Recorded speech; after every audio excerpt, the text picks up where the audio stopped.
namin sa maleta at dinideliver namin doon po kay Speaker Martin Romualdez. Marami po siyang kinento, pati yung Department of Health. Pinapakailaman ang pondo, ang mga kontrata, ang mga gamot, ang tulong sa mahihirap. Meron pang kinuwento si Sergeant Gutesa, sabi niya, Sir, ang dami po naming pera, pinamimigay sa media.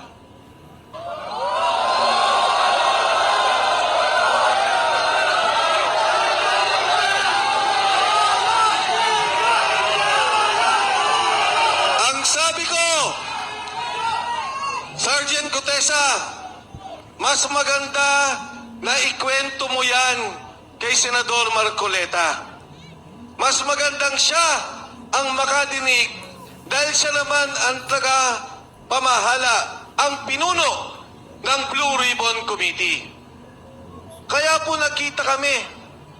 Sabi ko kay Senador Marcoleta, Kadante, pakinggan mo lang. Sabi niya, Mike, totoo ba yan? Yan bang taong yan kilala mo? Sabi ko, pakinggan mo. Dinggin mo ako ano sasabihin niya at magugulat ka. Nakita po kami, kinuwento ni Sergeant Gutesa kung ano yung ginagawa nila na bigayan ng pera. Ang katunayan no, ngayon ko lang nalaman na yung isang maleta pala kaya maglaman ng 48 million pesos. At yung pala pong 1 milyong piso, ang kalagahang bigat ay 1 kilo.